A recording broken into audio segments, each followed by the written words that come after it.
Entonces seguimos con los temas de columna. Bueno, ya hablamos sobre el préstamo medial, aunque frecuentemente se presenta, y lo que nos interesa en la práctica diaria es la lumbalgia. Ustedes saben que la lumbalgia es un síntoma que nos dice muchas cosas, y dentro de esto lo que tenemos, digamos, como lenguaje común son hernias de disco. Cualquier lumbalgia en la práctica hospitalaria de los médicos jóvenes, los residentes, los que hacen el internado rotatorio, hablan de sinónimo de lumbalgia como hernia de disco, y no es así. Ya vimos que la lumbalgia tiene otras connotaciones y ahora vamos a ver realmente cómo es una hernia de disco. Y para esto lo que tenemos que hacer es lo siguiente: aprender a entender lo que es la columna, ¿no es cierto? Columna vertebral, vista de adelante, la parte posterior, la apófisis espinosa y lateralmente las curvaturas. Lordosis cervical, sifosis dorsal, lordosis lumbar y sifosis sacral. 4 curvaturas con diferentes características cada segmento en las vértebras, por su localización y su función cada uno, y por cada parámetro sale una raíz periférica. Entonces, si nosotros vemos, fíjense ustedes acá, las raíces salen a nivel de lo que es el nivel de la vértebra. Nosotros tenemos C1, por C1, C2 o C2. A nivel dorsal ya baja un segmento, y a nivel lumbar 2 segmentos. Entonces, eso ayuda a entender de por qué la médula termina a nivel de L1, dorsal 12, y además continúa saliendo las raíces, lo que se llama la cola de caballo, hasta el sacro, ¿no es cierto? Y obviamente cada raíz corresponde a una determinada zona de la piel, inervado, que llamamos los dermatomas. Nuevamente vuelvo a repetir: cuando nace una raíz de una determinada zona, ¿no es cierto?, es una metámera. Entonces, ¿qué es una metámera? Es un segmento de la médula por donde nace una raíz periférica. ¿Y qué es un dermatoma? El dermatoma es un segmento de la piel inervado por una raíz periférica. Entonces tenemos que entender ambas cosas para entender la patología de columna. Bien, esto es más o menos lo mismo que hablamos acá, es muy similar, y nos vamos a lo que es la anatomía básica de lo que es un disco. Fíjense ustedes, vértebra, tenemos aquí el anillo fibroso que está alrededor y tenemos el núcleo pulposo. Ahora, si nosotros hacemos un corte acá, vemos de arriba, tenemos el núcleo pulposo y tenemos las fibras, ¿no es cierto?, del anillo fibroso en forma circular, que van a proteger y dar contención al núcleo pulposo. Ahora, ¿qué pasa, no es cierto?, si nosotros vemos este esquema y tenemos acá el núcleo pulposo y el anillo fibroso y rompe y se mete al canal medular? Seguramente va a comprimir la médula, por ahí la circulación anterior de la arteria medular anterior, ¿no es cierto?, hablamos, o a veces las raíces. Entonces, cuando nosotros hablamos de eso, hablamos de qué.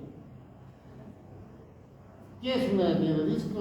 Es la salida del núcleo pulposo. ¿Hacia dónde? Hacia el canal medular. Tenemos acá, se rompe el anillo fibroso y sale hacia el canal medular, ya sea medial o lateral.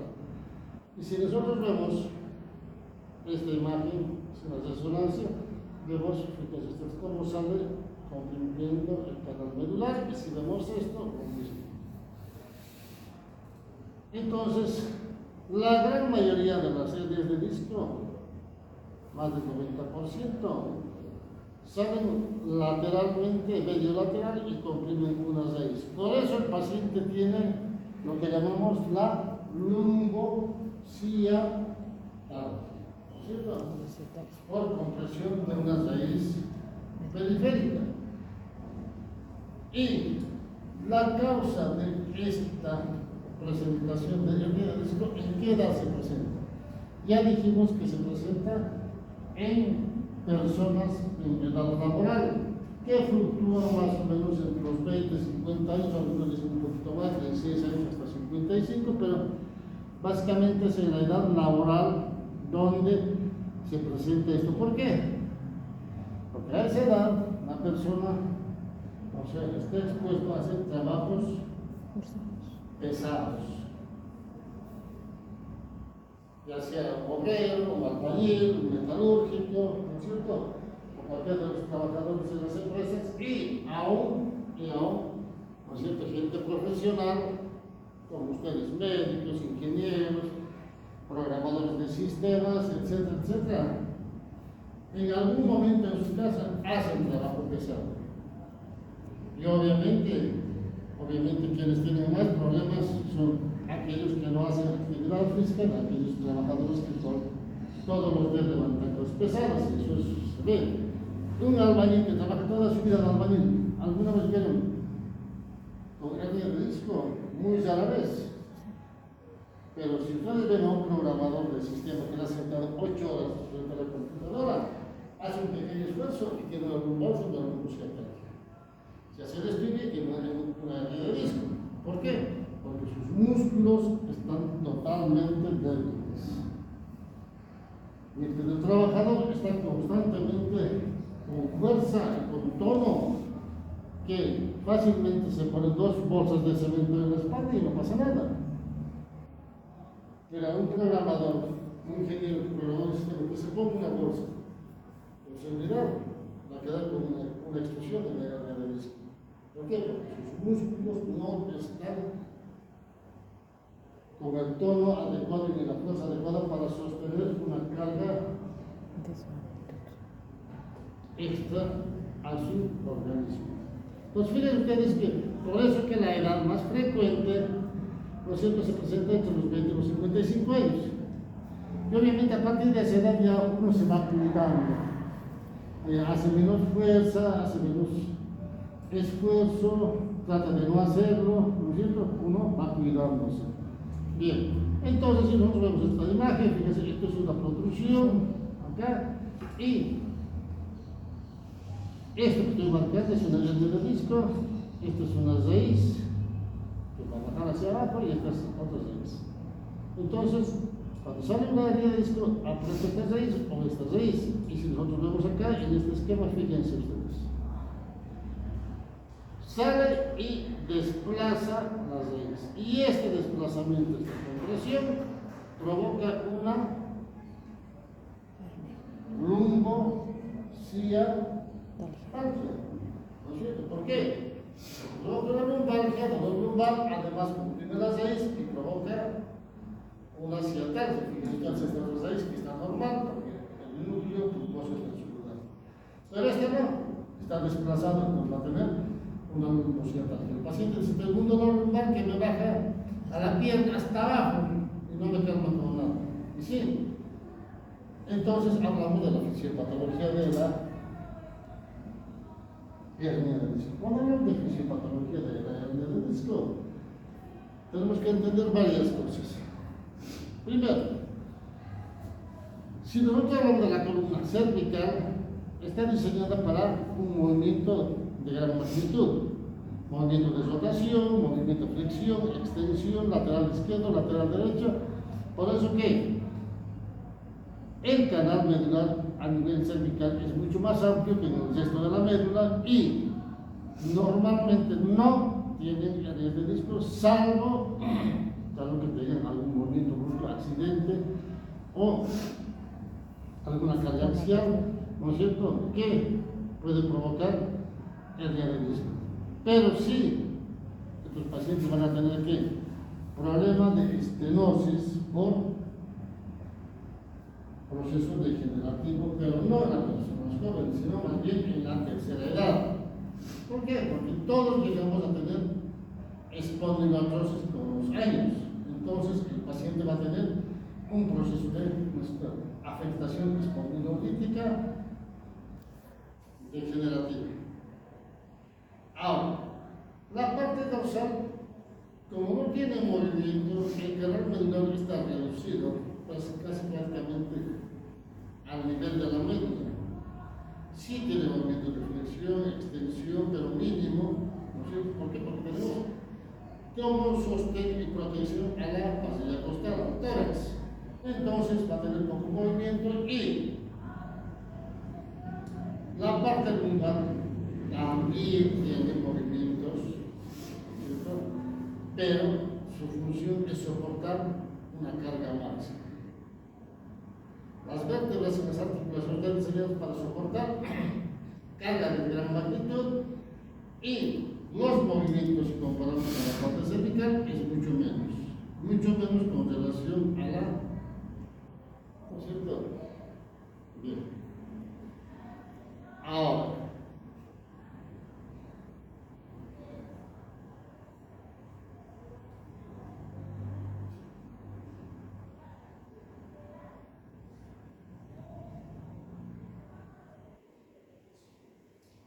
entonces, tienen que cumplir, no hagan lo que ustedes quieren hacer, si no, salgan afuera.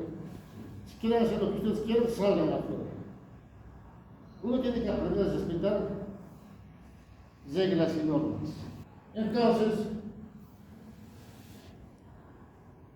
tenemos que entender todas esas características de cada segmento de la columna. Y si ustedes ven, en el esquema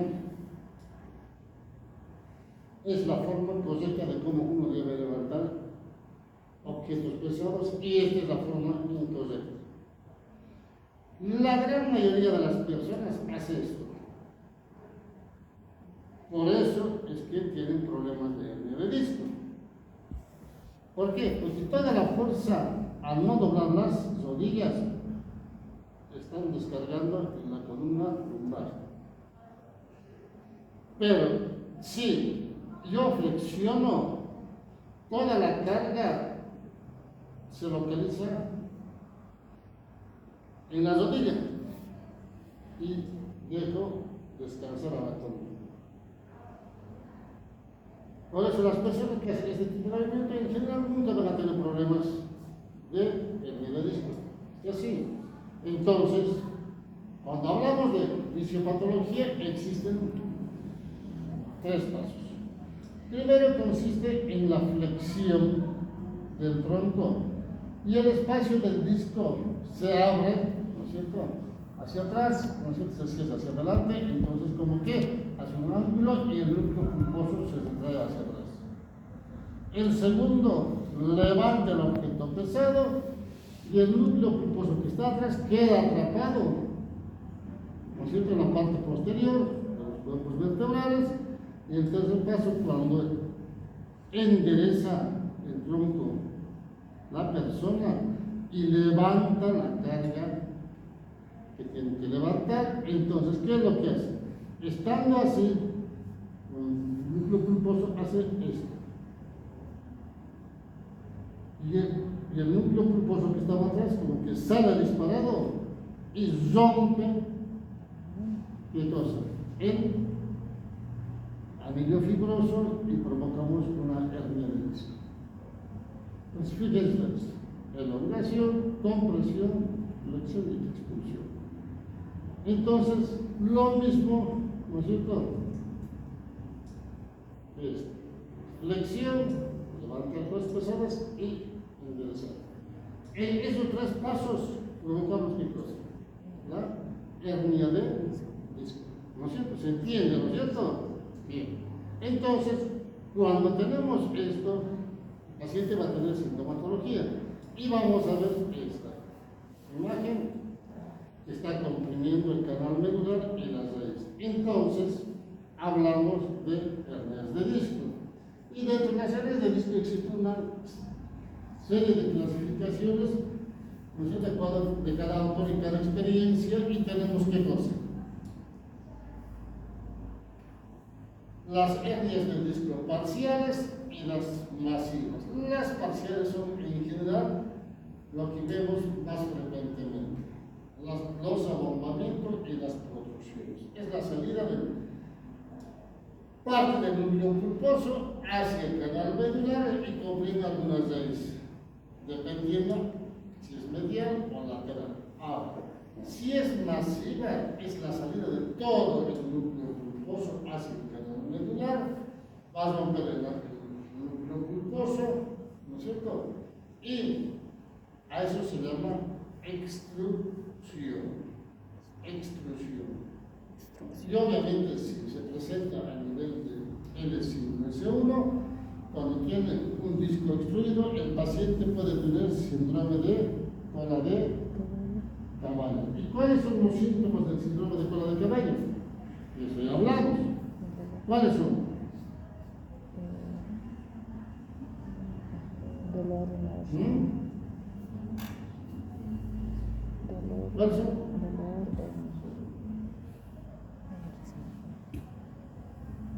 ¿Cuáles?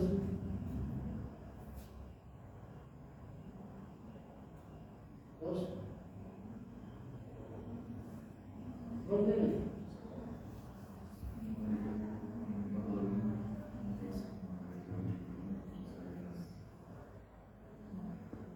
¿Dos?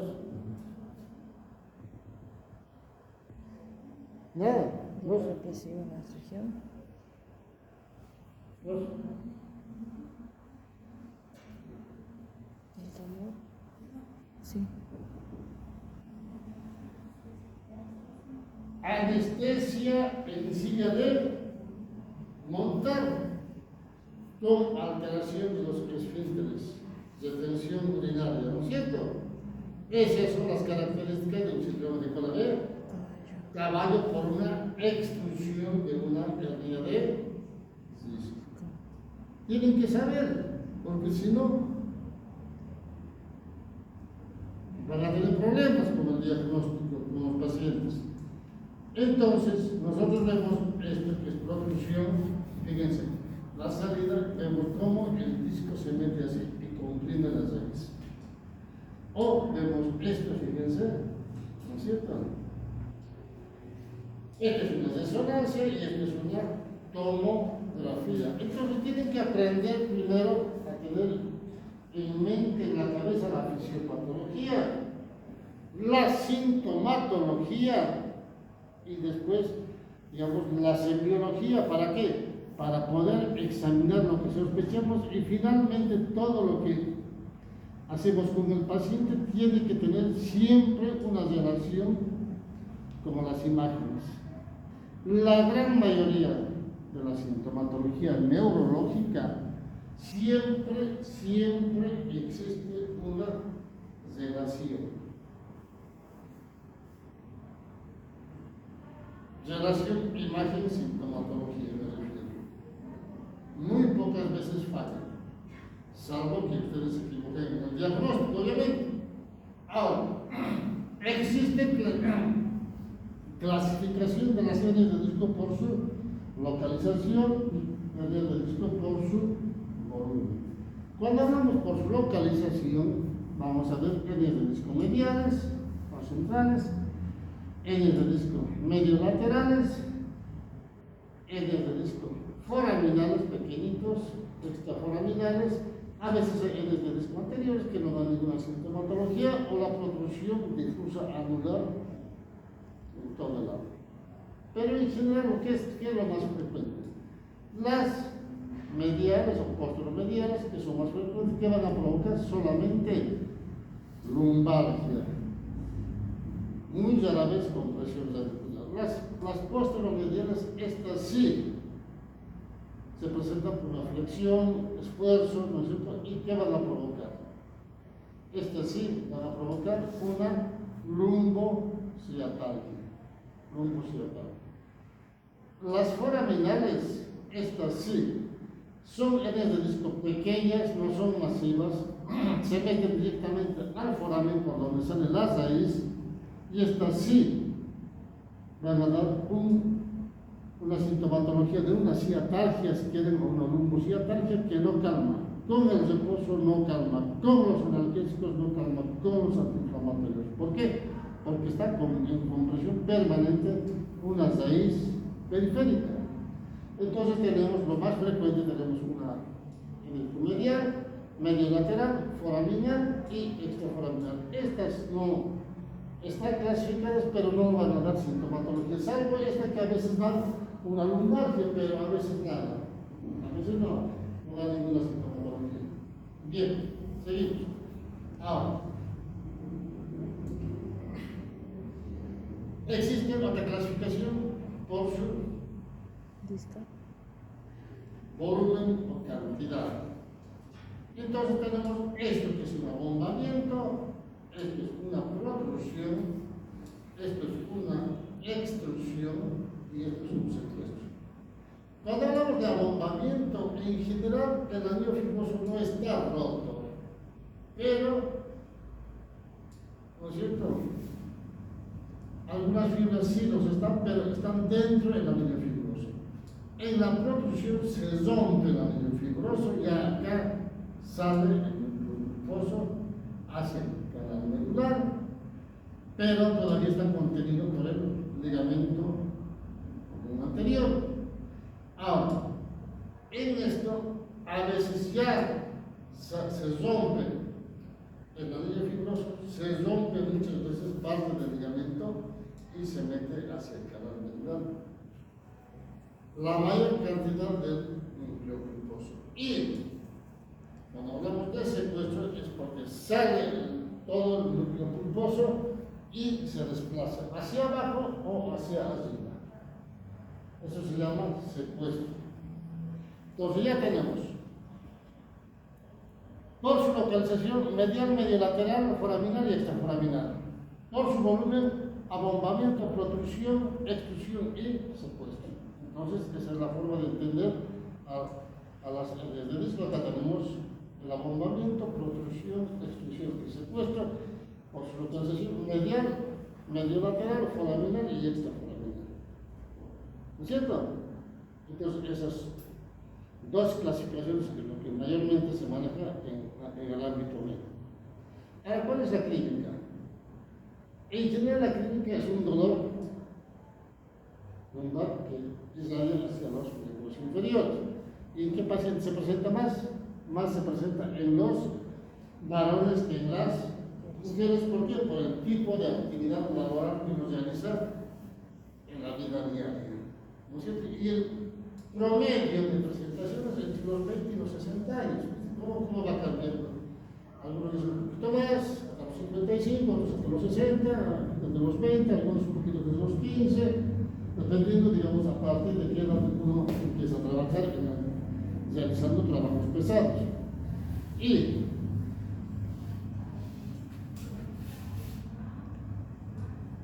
cuando hablamos de esto, en general, vamos a ver que hay o existe o va a existir una compresión de una raíz periférica, ¿no es cierto? ¿Y cómo se manifiesta fundamentalmente? Se manifiesta por dolor.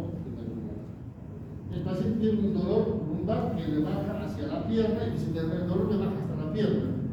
Pero pasan los días y después tiene el paciente hormigueo. Doctor, tengo dormido el pie, no siento, me toco y no siento. A veces está haciendo calor y siento frío. Entonces el paciente ya tiene un dolor, una hipoestesia o parestesia o anestesia. Si aún sigue comprimiendo, el paciente termina haciendo, ¿no es cierto?, déficit motor. Entonces va a la consulta, doctor, ¿te acuerdas que yo vine con un dolor lumbar? Sí, ahora ya no me duele. El hormigueo también desapareció, ahora ya estoy bien, no tengo dolor ni hormigueo, ¿no es cierto? Así, termina así. Déficit motor, no puede flexionar. Entonces, ¿por qué pasa eso? Porque en general las fibras del dolor están en la periferia. Después, por dentro, a continuación, están las fibras sensitivas y finalmente en la parte central están las fibras motoras. Por eso, cuando hay una compresión, primero presenta dolor al paciente. Después, si sigue comprimiendo, se sigue dañando, tiene un problema de alteración de la sensibilidad y finalmente, si se lesiona totalmente la raíz, tiene un déficit motor. Ahora ya saben por qué se presenta ese tipo de cosas, ¿no es cierto? Es importante que entiendan esto. Bien, seguimos. Entonces, ya dijimos que lo primero que se presenta es el dolor. La gran mayoría, hasta un 60% diría más, se presenta con dolor lumbar, que se va a irradiar ¿dónde? Por la distribución radicular metamérica y hacia el dermatoma. Cuando la compresión es bien lateral, hagamos de cuenta que es una hernia foraminal, el paciente va a tener inmediatamente dolor e irradiación a los miembros inferiores, a un solo lado, fundamentalmente. Entonces, cuando uno habla de dolor, habla de eso, no se atribuye a la irritación del nervio de Luschka, que es un nervio sinovertebral, o sea que es una raíz un ramillete nervioso, que es el de la raíz nerviosa, que tiene que dar indicación a la articulación, y es esa la que va a provocar la sintomatología. Eso explican los expertos en la presentación del dolor a ese nivel. Obviamente, este nervio es una rama de la dirección primaria y posterior de las raíces sensitivas, ¿no? Y tras seguir el camino recurrente por el agujero de conjunción, o sea, la salida, va a descender epiduralmente por la parte anterior del tallo. Por eso es que presentan dolor. Entonces ya sabemos de por qué se presenta el dolor, como clínica, digamos, de presentación. Ahora, cuando vemos esto, ¿qué es lo que nos interesa? Tenemos que revisar al paciente. ¿No es cierto? ¿Por qué? Porque sabemos que el paciente dice, tengo un dolor lumbar y me irradia. Entonces, ¿qué es lo que tenemos que buscar? ¿No es cierto? Maniobras que nos permitan entender y confirmar la compresión radicular. Y dentro de esto, ¿qué es lo que hacemos? La maniobra de la sede o la sede. Nosotros levantamos el miembro inferior, paciente en decúbito, dorsal, y a partir de los 30 grados empieza el dolor. Si ustedes agarran el libro de Fustinoni, Osvaldo Fustinoni, está específicamente bien claro en detalle cómo se hace la maniobra de la sede. Entonces, el paciente, cuando pasa ese tipo de cosas, antes de hacer la maniobra, dice: cada vez que hago esfuerzo, voy al baño, empiezo a toser, me baja el dolor. Y sí, cada maniobra de Valsalva provoca dolor. Entonces, por eso es que hacemos esto, para entender y ver que tenga dolor. Ahora, si yo levanto y el paciente no siente tanto dolor, hacemos esto: flexión del pie. Entonces, eso se llama la maniobra de Braga. Cuando yo tengo dudas con la maniobra de la serie, hago la maniobra de Braga y me sale positivo. Porque sigo flexionando la raíz, que provoca dolor.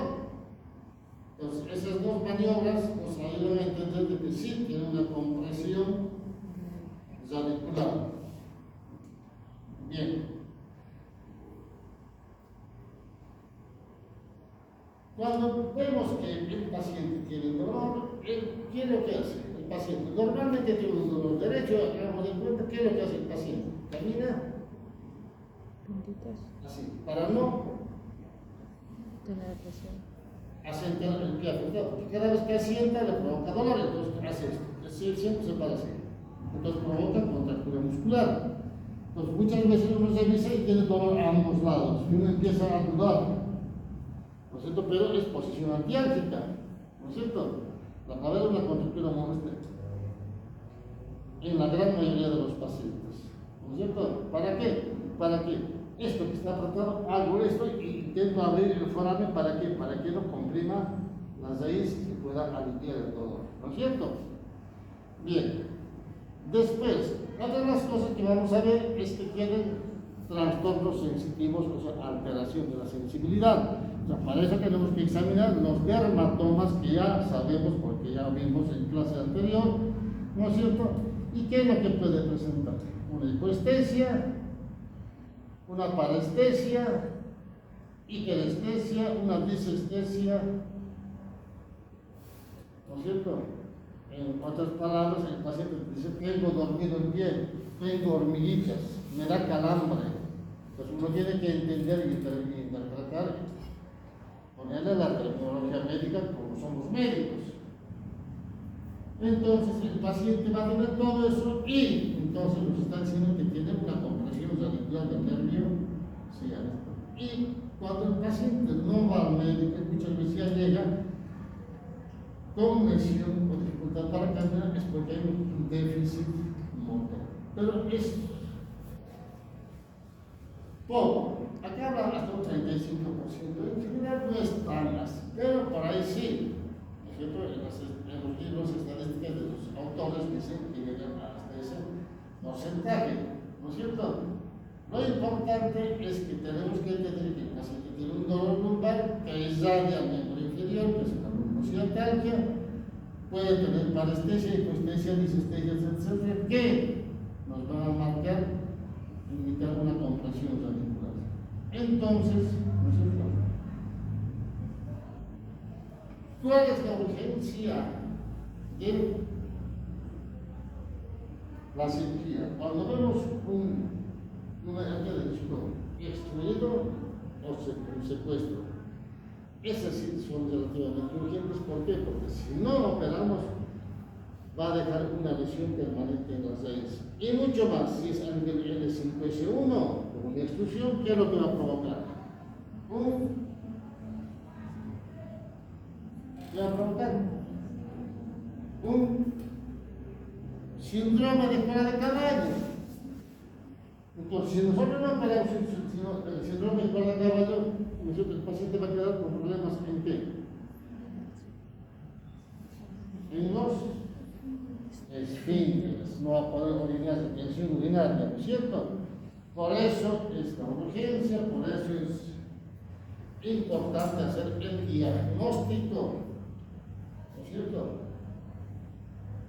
Y actuar rápidamente. Entonces, para entender la clínica y la sintomatología de la hernia de disco, siempre tenemos que tener una relación de los dermatomas con las metámeras. Y recuerden ustedes que el gran porcentaje de las hernias de disco se presentan ¿dónde? En L4, L5 y L5, S1, en ese orden. Entonces, ¿qué es lo que yo tengo que buscar? ¿Buscar acá arriba? No. ¿Buscar acá? No. Voy a buscar acá. ¿No es cierto? ¿Por qué? Porque la gran mayoría es L4, L5 y L5, S1. Entonces, cuando vemos que hay una compresión L4, L5, la raíz que se va a afectar en general es el L5. ¿No es cierto? Si hay una hernia de L4, L5, ¿no es cierto? Va a afectar la L5, y si es L5, va a afectar el L5S1, va a afectar la raíz S1. Entonces, fíjense, más del 95% de las hernias de disco lumbares siempre están en la parte lumbar baja, no alta. ¿Y dónde se presentan más? L4, L5, L5S1. Muy rara vez va a ser L2, L3, L1, L2, raro. Siempre es en esos dos niveles. Por eso se busca ese nivel. Y por eso tienen que entender ese nivel. Bien, entonces, ¿cómo examinamos? Si yo tengo una lesión de raíz de L5, no voy a poder flexionar el primer dedo. El dedo gordo, si quieren, no va a poder extender ni flexionar. Entonces va a haber una pérdida motora de la flexión y extensión dorsal del dedo gordo. Y cuando veo que el paciente está en la consulta, le pido que camine de punta de pies y de talones. ¿Para qué? Quienes han estado en la consulta conmigo, ¿alguno de ustedes estaba conmigo? Ninguno. Hacemos estas maniobras. ¿Para qué? Para ver si tiene lesión. Ya con el hecho de que yo le hago caminar de talones o de puntos de pies, ya me doy cuenta que ya está afectado. Pues importante, ¿no es cierto?, en la práctica, que ustedes vayan al hospital, a la consulta, examinen los pacientes. ¿Para qué? Para que entiendan todo esto que hablamos, porque si no, no tiene sentido. Yo no sé cómo hacen práctica ustedes. ¿Dónde hacen práctica? Con usted. ¿Ah? Con usted. ¿Vos dónde haces práctica? En Cordes. ¿Pero dónde Cordes? Eso es importante saber todo esto. Entonces, cuando hay una hernia de disco en el 5S1 va a estar afectada a las raíces S1. Entonces, el paciente, ¿qué pasa? ¿No es cierto? No va a poder caminar de punta de pies. Ahora,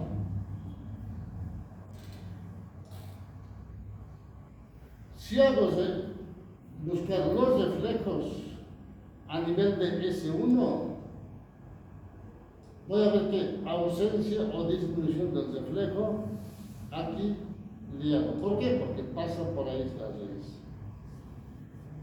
Ahora, si tengo una disminución de la raíz L4, estará afectado qué cosa, el reflejo. ¿Qué es reflejo?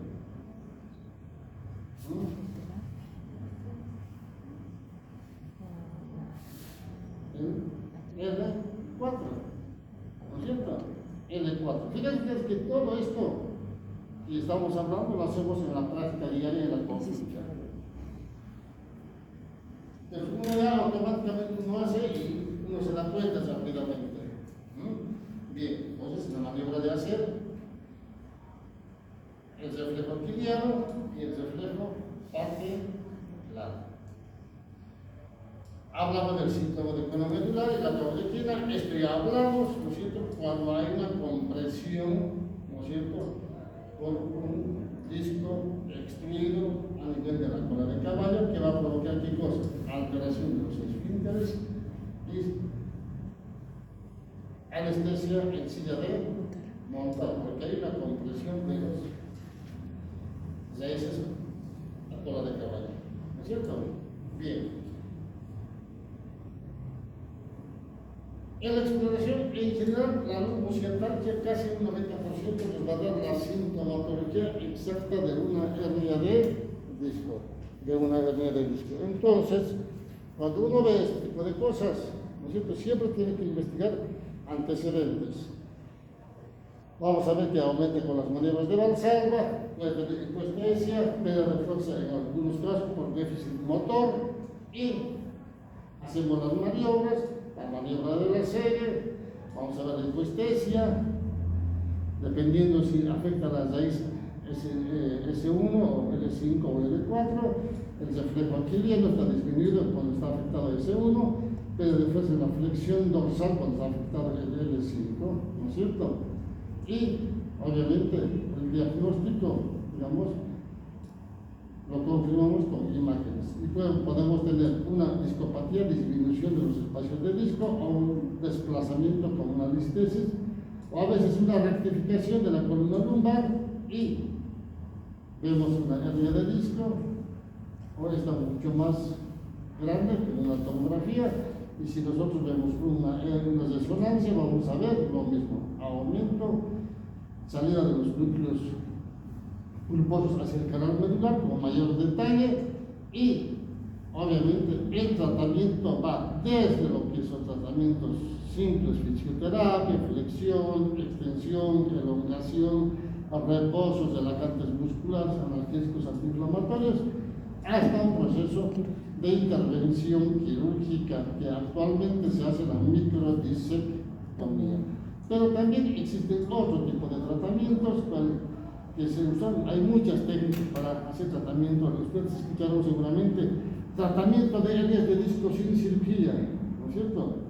En la radio, en la televisión, ¿no es cierto? Se refiere a esto, infiltración, ¿no es cierto?, de sustancias como la enzima, la núcleo, la quimiopapaina, que actualmente ya no se usa por los efectos colaterales, pero a veces se usa la vaporización de láser, la radiofrecuencia y la gran mayoría actualmente como que está de moda la ozonoterapia.